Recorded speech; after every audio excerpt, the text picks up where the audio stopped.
All right, so today we're going to do a video that's going to piss people off.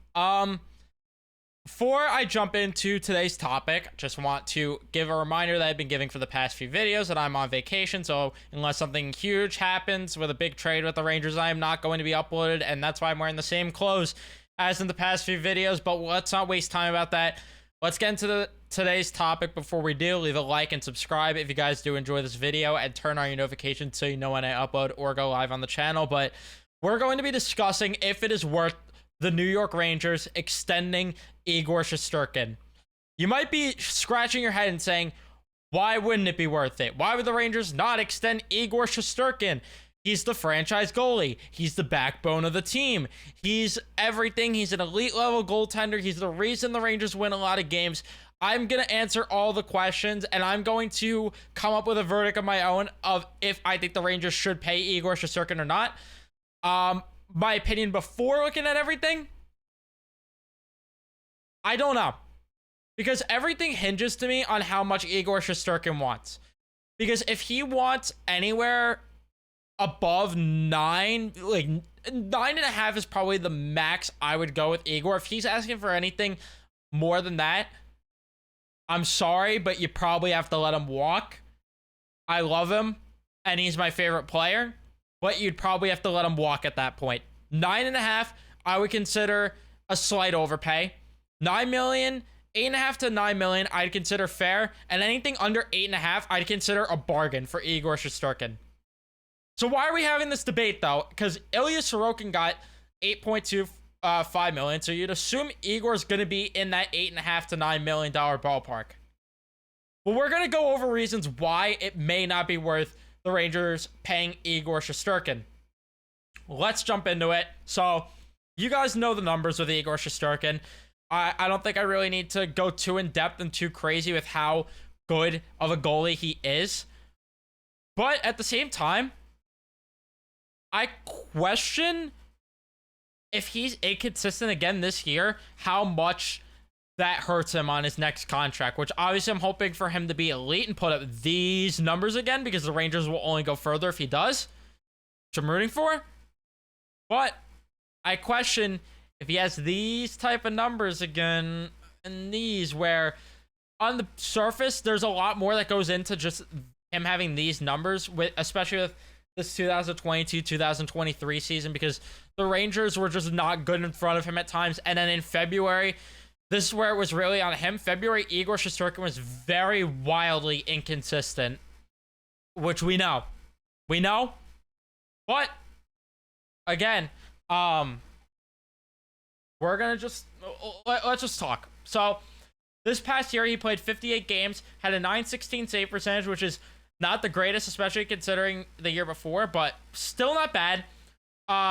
A 2.48 goals against average, had 3 shutouts. So, and then goal save above average was at a 20.6. So, very good numbers. Not as good as the year before, though, where he put up historic level numbers and somehow did not win the Hart Trophy, which I get Matthews scored 60, but goal scoring, heavy goal scoring is becoming the norm in the NHL. So I'm a little confused as to why Igor didn't get, more consideration for the Hart. At the very least, finished second, but I digress. I'm not going to go on a tangent about that. But Igor Shesterkin, who quite literally put the Rangers on his back in that 2021-2022 season, had 36-13 record, had a .935 save percentage, which is just unbelievable. 2.07 goals against average, 6 shutouts, a goals saved above average of 44.9. Won the Vezina Trophy. Ridiculous. He was 8th in the Vezina voting last year. And then his first full season, obviously he was just, I mean, it felt like the guy never lost a game when he was in his first little stint here in 2019, 2020. And it was like, holy crap, look at this. And then the year after, things got a little shaky, but the Rangers were just horrendous that year, so you can't really fault him. And then last year, again, February is really the only time you could fault him. I don't know what his numbers would look like if you subtract February from it, but if anyone wants to do that, feel free. Crunch the numbers. But the playoffs, Holy crap, did he turn it up in the playoffs? And holy crap, do I feel bad of the performance the team gave in front of him in the playoffs to this day, because he was the only one that gave an effort. 931 save percentage, 1.96 goals against average, and a goal save above average of 5.4. The year before, look at the numbers too. Almost a 930 save percentage. I cannot believe the Rangers wasted that good of a season from Igor Shesterkin. Twice, or playoff runs, I should say. Well, I wouldn't consider last year a run, but regardless, it sucks looking at this knowing that the Rangers couldn't do more with Igor. It sucks. These past few years. But you're looking at all the numbers, and you're probably asking yourself, why would you ever want to not extend Igor Shesterkin? And why would 9.5 maybe be considered even a slight overpay? Well, the only reason I say that is because Ilya Sorokin got 8.25, so which I think is a little bit of, which I think is a good deal. I think it's a good deal for Ilya Sorokin, and I would put Igor in the same ballpark. And I think that overpaying for a goaltender is not smart. Look at what's happening with the Tampa Bay Lightning right now. They are not able to pay in front of Andrei Vasilevsky, and it is hurting the team tremendously. And then you have other scenarios where the Florida Panthers, they just went to the Stanley Cup Finals. However, they are going to lose significant pieces within the next few years, like Sam Reinhart probably, because of the fact that Sergei Bobrovsky is making $10 million. But Igor's different. He's elite. I get it. From Bobrovsky, at least. I know Vasilevsky is. But I'm going to give you some reasons. Exhibit A. Adin Hill was the goaltender that won the Vegas Golden Knights the Stanley Cup last year.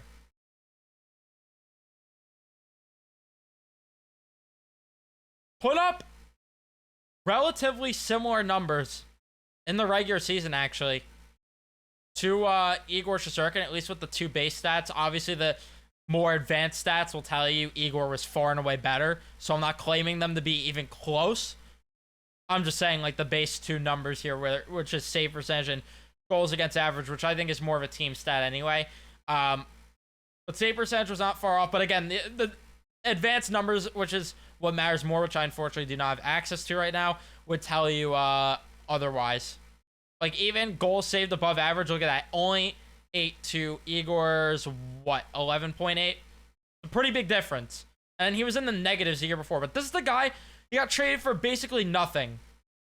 Like a third-round pick, right?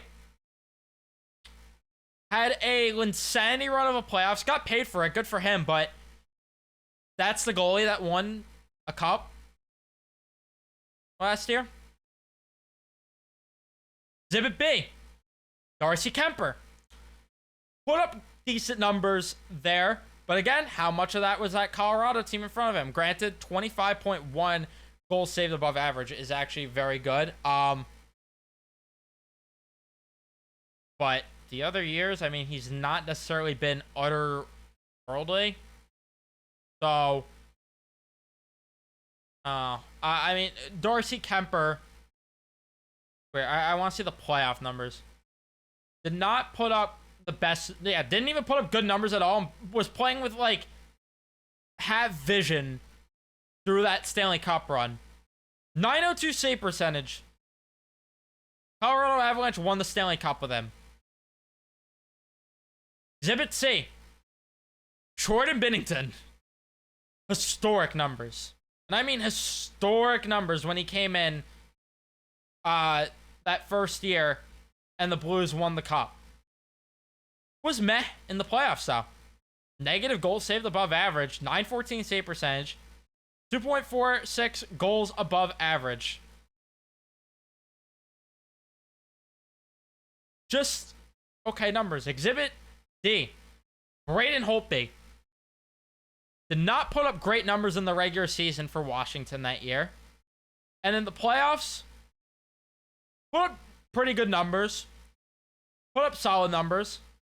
But my point that I'm getting at here, and then you have Matt Murray, who's the last example. Like, Vasilevsky's the most recent and, like, the exception of an elite goalie that you would consider that has won a Stanley Cup recently, but Matt Murray, I mean, we know what happened with his fall off, but like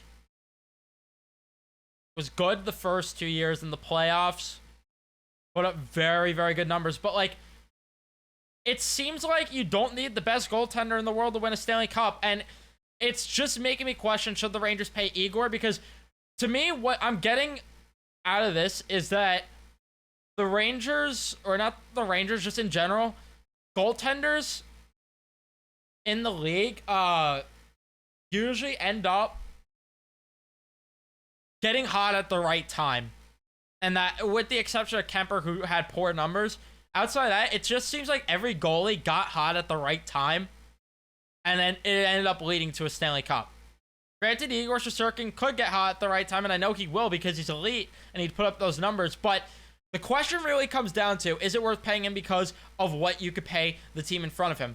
So if you look at the cap situations, which we'll dive more into, Vegas went over the cap. We know that they did the LTIR thing with Mark Stone and everything. They were number one in salary cap. And then the Colorado Avalanche were actually somewhat lower in terms of rankings. They were 1, 2, 3, 4, 5, 6, 7, 8, 9, 10, 11, 12, 13, 14, 15. They were 15th in spendings in that year they won the cup. Tampa Bay, number one the year they won the cup. The other year they won the cup, which was a weird year, but they were somewhat low. The Blues just finished outside the top five, finishing 7th. Washington, 3rd. Pittsburgh, if this wants to work, 2nd. And then Pittsburgh 1st in that year. But that's not the main thing. Let's look, because Cat Friendly, I don't know if they recently added this feature or what, but you could actually see what the cap looked like for each team as the season, during their season. So you could see like how the rosters were constructed, which is something that I want to look at. So obviously Vegas has their 2 guys up front, in Eichel and Stone. Stone, very good. I think is slightly overpaid, but I think he's good. 9.5 million is just a lot for a guy like Mark Stone. But again, I think he's good. But look at how much, like, Pietrangelo too. And then after that, I mean, they're not really spending a lot of money on major guys. Like, you have, after that, you have Carlson, 5.9. Not really too much. Alec Martinez, 5.2. Probably a little overpay, Theodore, but, like, they have a solid back end. Leonard, of course, on LTIR the whole year. Weber didn't count. But like, they have a lot of guys that were on these sweetheart type deals in the forward group. So Vegas is a little weird. Colorado, because I'm like first looking at this with you guys too. Another one where it's like they had guys at the right time on good deals, like Nathan McKinnon on that sweetheart deal really helped them win a cup. Landeskog was on a very good deal. I mean, Hayes too. Wow, like it's just like, wow, this is like making me. This is making me feel really different and weird. Because, like, now it's making me feel like the Rangers really need to try and, like, I know it's obviously a year where they have cup expectations already going into the year, but, like, Pittsburgh's, like, the one exception here where it's, like, they were really spending a lot of money on a lot of guys, and, like, their depth pieces, they kind of caught lightning in a bottle with some of these depth guys. It's kind of like winning the cup. You got to just get your cap together at the right time. And the Rangers are in a very good spot cap-wise where it's like, this is really the time, man. Like, Igor's on a sweetheart deal. Like McKinnon was, like all these other guys were for other teams that won the cup. They have the 3 younger players in Hedel, Kakko, and Lafreniere on very affordable deals, and they just need to break out. Like, it really is a matter of them taking the next step. This doesn't really help answer the question of, like, if they should pay Igor, but, like, interesting to look at. But if I had to give an answer, I'm not sure. I'm not sure because like I don't know what the team would look like what the extension looks like, and I don't know how the Rangers would build a team in front of him. Rangers just don't have great contracts right now, which is another thing. Like, these teams were just smarter with their money, I feel like. I don't know. I hate to be like that, but like looking at these other teams' cap situations in the past really didn't actually help answer my question, and I honestly don't have a definitive answer after this video like I thought I would have. I really don't. I really don't.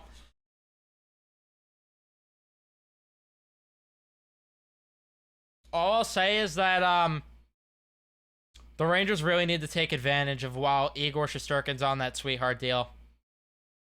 They really need to take advantage these next 2 years while he's on a sweetheart deal. They do. Let me know your thoughts in the comments. Maybe you guys got an opinion from this. I really am not sure, though. I'm really not sure. But I would support either decision, probably. At the end of the day, I'm a Ranger fan, and obviously I would. But, like, I'm just saying that I wouldn't be opposed to it. Like, I wouldn't be mad if they did it. I wouldn't be mad if they didn't. I'm kind of indifferent right now. It's weird to say that about my favorite player, but it is what it is. With the way goaltending is in this league now. But let me know your thoughts in the comment section. Sound off. Leave a like if you enjoy and subscribe if you're new. I'll see you guys in the next one.